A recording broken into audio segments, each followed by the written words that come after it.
Everyone, welcome to Kellie and Kimbra in the Moment.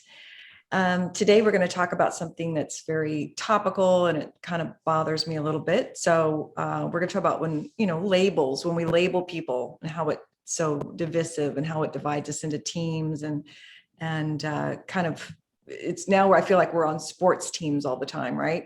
It's like Dodgers, the Angels, but specifically, it's very politically separating as these labels that we're giving everybody, right? And what brought this whole thing up was I was telling Kellie that when I'm visiting Orange County, a lot of people there consider me the liberal one, like not everyone, because it's a mixed bag. It's not everybody's super conservative in Orange County, but this group that I was around, they would label me the liberal one, and so I was just saying how when I'm in LA, sometimes I feel like I'm not the most liberal one. So it's just weird how you get labeled these different things.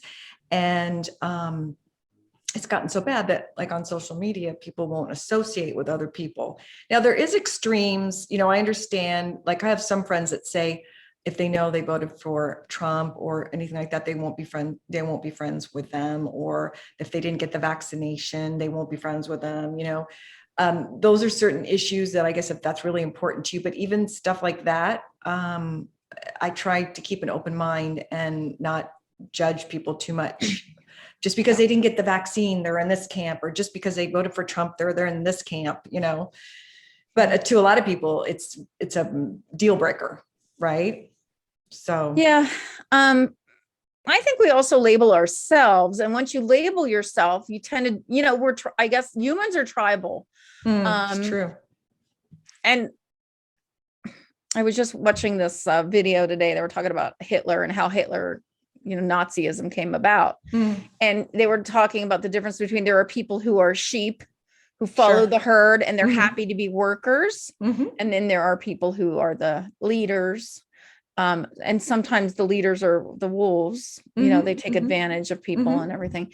So I feel like for me, I'm a little bit of both. I'm a leader, but I'm happy to be either, I'm okay with not being in charge or being the leader unless I'm, under someone who's incompetent.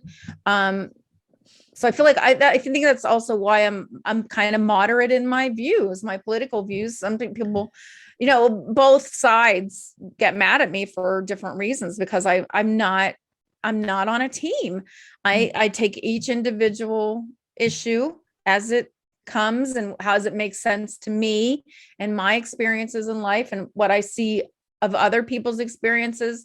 As far as labeling yourself and becoming part of a team, I look at it as a weakness. Like you're not strong enough to stand up for what you like. People convince themselves of something. They convince themselves that the team is right or that they believe what the team believes. Or some people, it's intellectual laziness. It's just, they don't even really want to do any research or anything. So they watch TV and like, okay, so-and-so says I should think this. So I do. So I think labeling is very divisive. I think our country is incredibly fractured because of the two political parties and how they have handled things. They're both, in my opinion, have corruption. And so the one party will say, well, they do it, so we'll do it. And then they do it, so we'll do it. So we just keep going down instead of like raising our standards and holding our and we're like, well, I know, my political party is a little bit corrupt, but they're better than the other one. So instead of holding them accountable, I don't care. I don't want any corruption. Hold them accountable, get them out. If you have a corrupt politician, vote them out. We're a huge country of 35 million people. Find someone else that's not going to be corrupt. And I know over time, corruption happens, I guess, naturally, they say politically. Yeah. So then that's why there should be term limits. That's why nobody should be a politician for life. So getting back to the labels, it was funny because when my friend told me, he quoted this other person saying, "How's your liberal friend?" I said, so I looked it up, right? And it says liberal, it's of a political party associated with ideals of individual, especially economic freedom, greater individual participation in government, and constitutional, political, and administrative reforms designed to secure these objectives, right? And it's someone who's open-minded and not particularly, and doesn't particularly want to observe more orthodox, traditional, or established ways.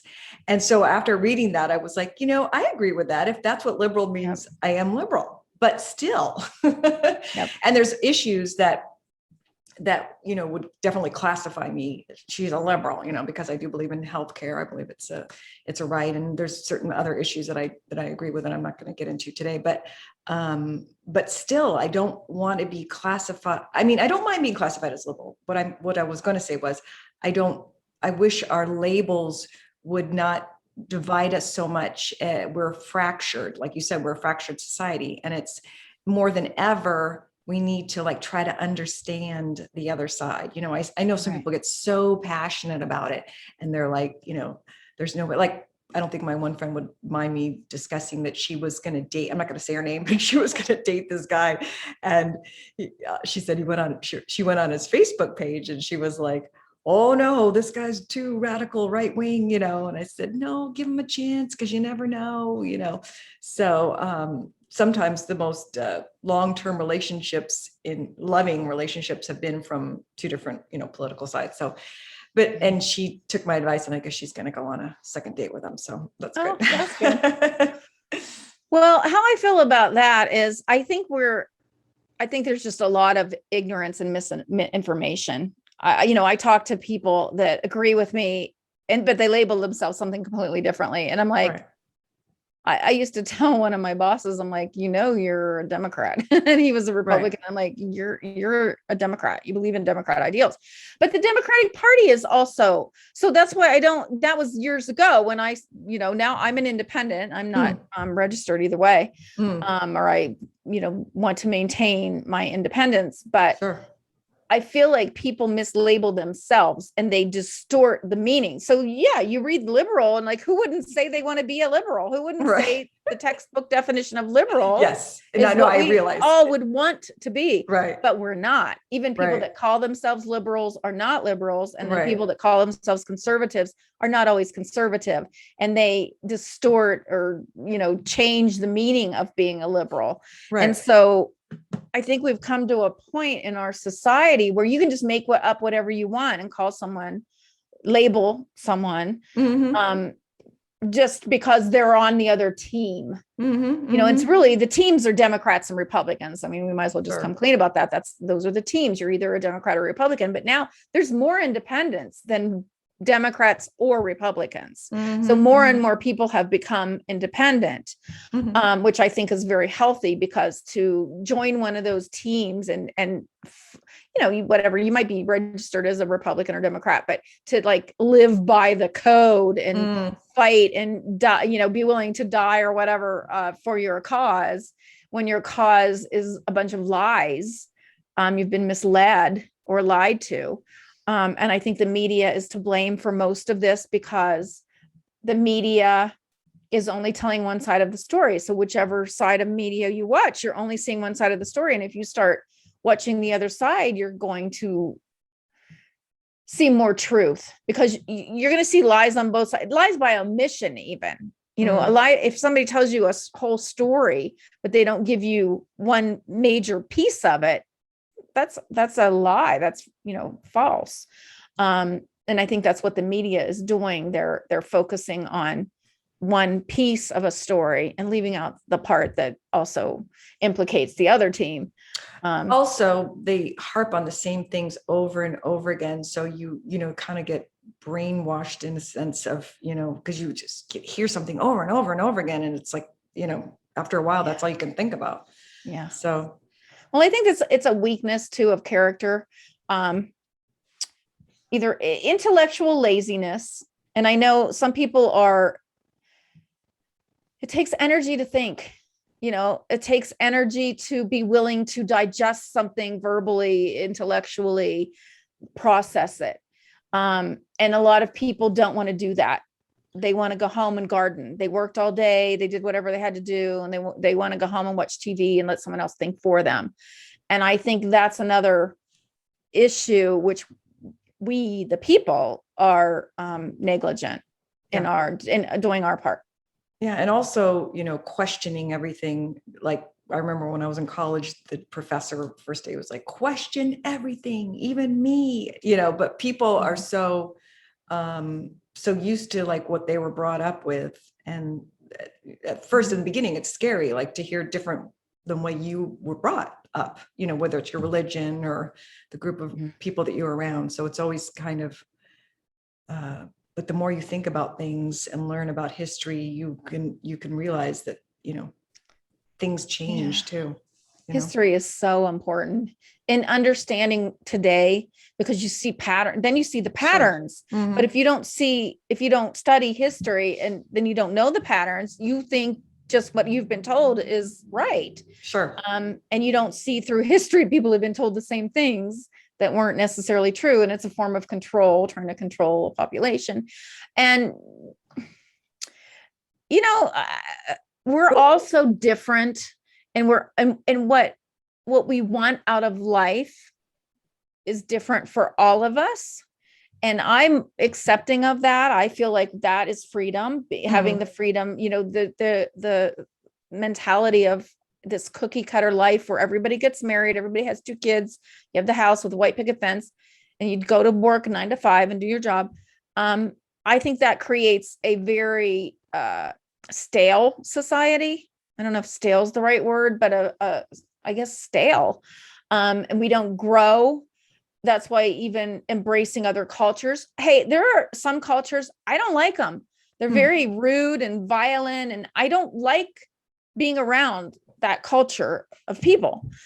But on the other hand, I have to learn from them. I remember bartending, and I worked with this one group of people. It was, all the same nationality, and they were so mean to me all night. And I was filling in for someone else. And at the end of the night, the manager said, do you want to take this shift every Sunday? And I was like, no. And he goes, I cannot find someone that will work with these people, because they're not American and they have a different way.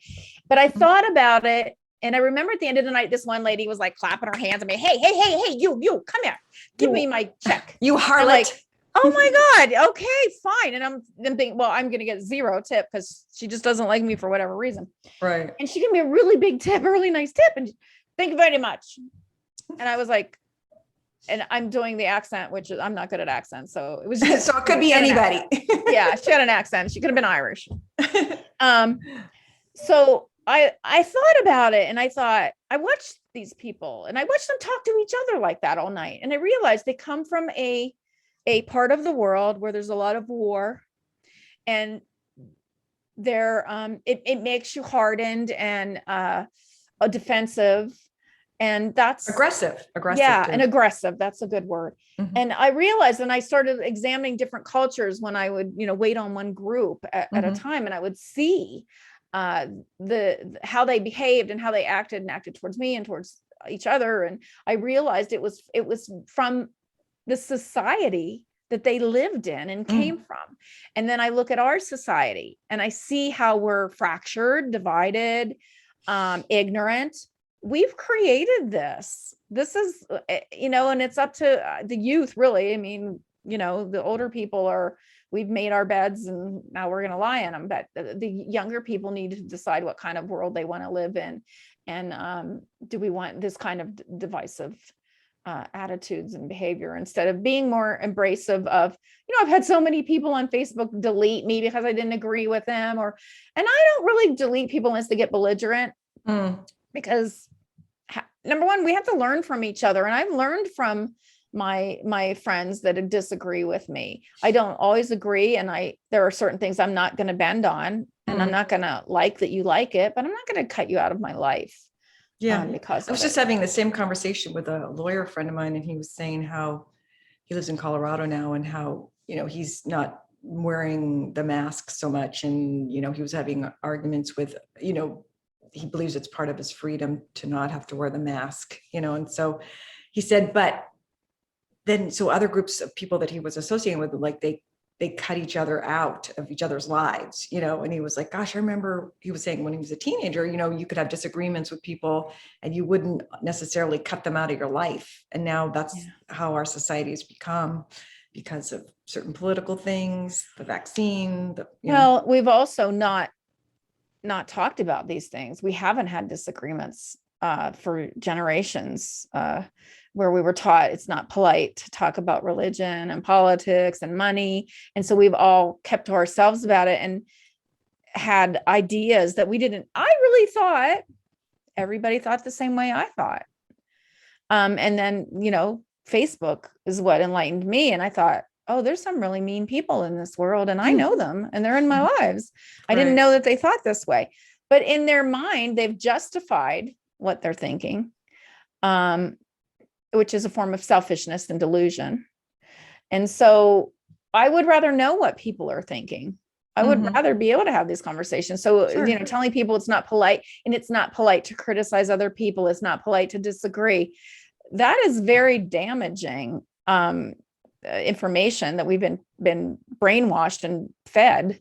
And that's, I think, another reason that we're not able to have these kind of conversations, and that we've gotten so further and really far from the truth, because there's a lot of delusion of what the facts are, what the truth is. And you can pick your facts. You can pick which facts you want to believe on both sides. I see it on both sides, and people ignore, their side's failings and weaknesses, and just focus on the parts that they want to believe. And that's what makes them right. If you watch, let's say Tucker Carlson on Fox, he's right about a lot of things.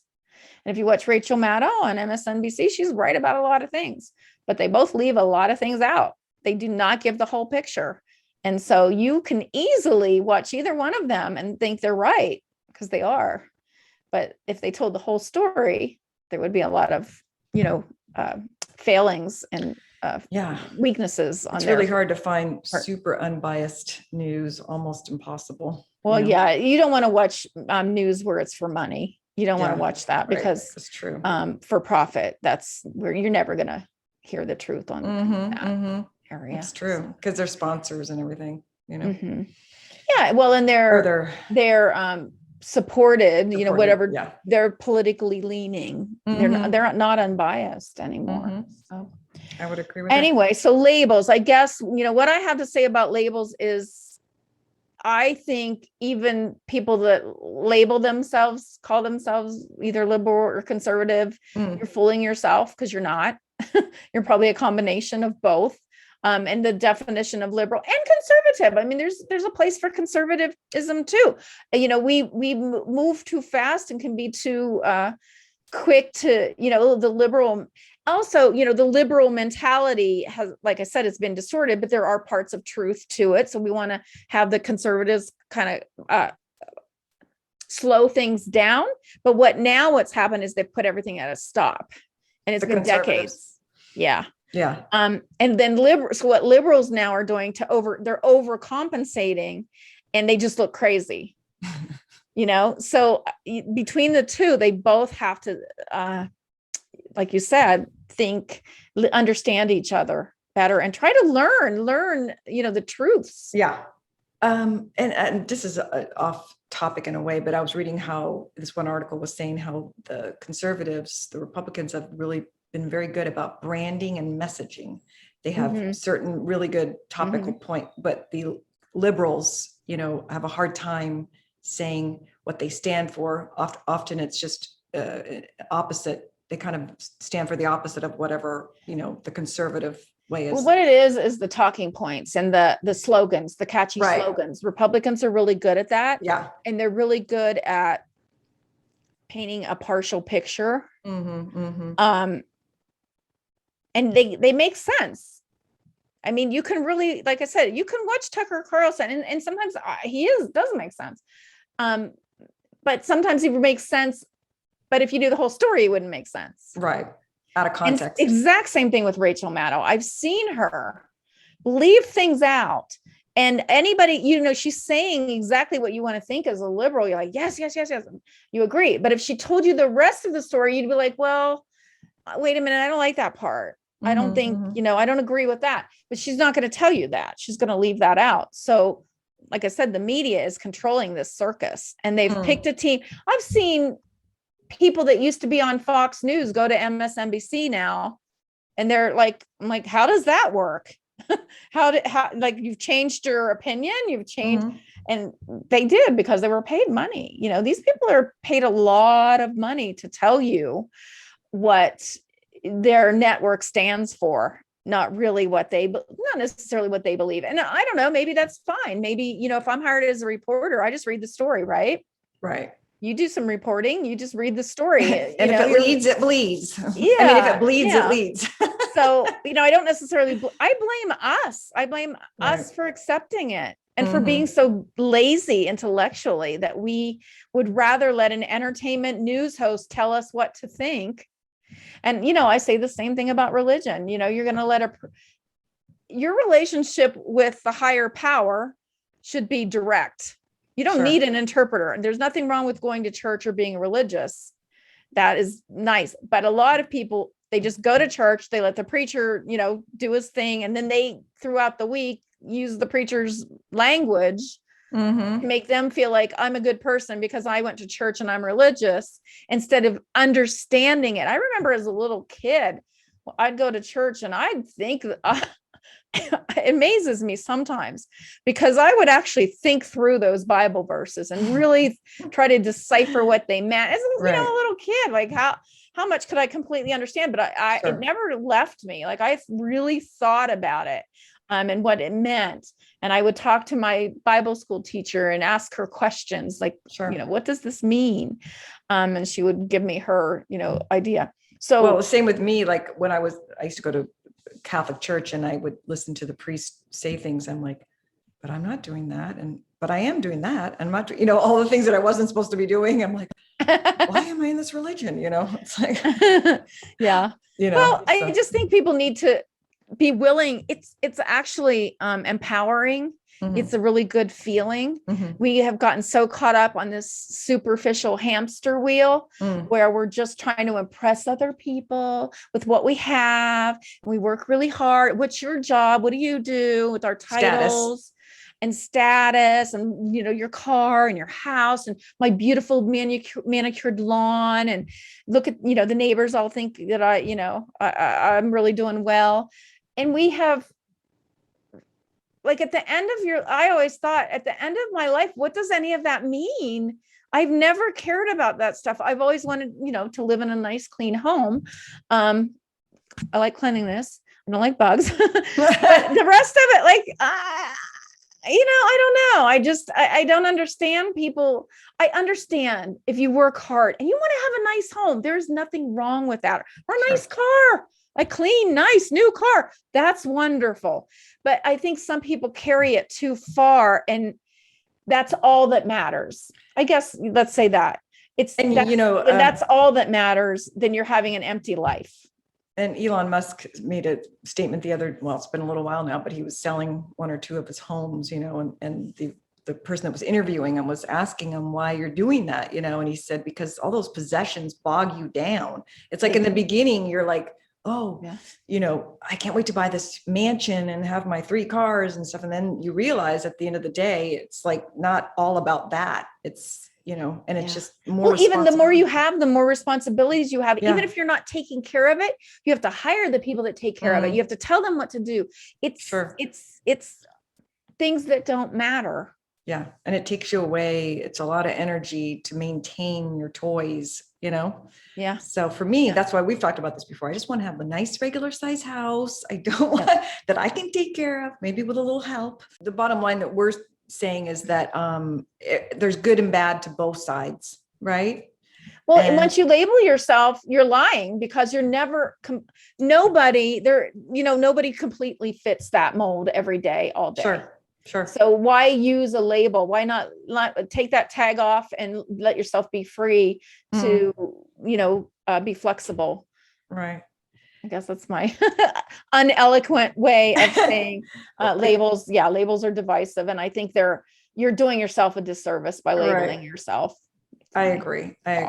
So we want to hear what your thoughts are on labels. What label are Yes. you? Is there a label we don't know about? Yes. Tell us what your label is and why you think that's a good idea, or why you agree maybe with us, maybe that you understand and agree that labels Right. can be divisive. And if you like what we're talking about, like and subscribe. Oh yeah. Yeah. Like and subscribe. Yeah. All But right. thanks for joining us. Thanks Yeah, for listening in. Okay. Bye for now. Bye.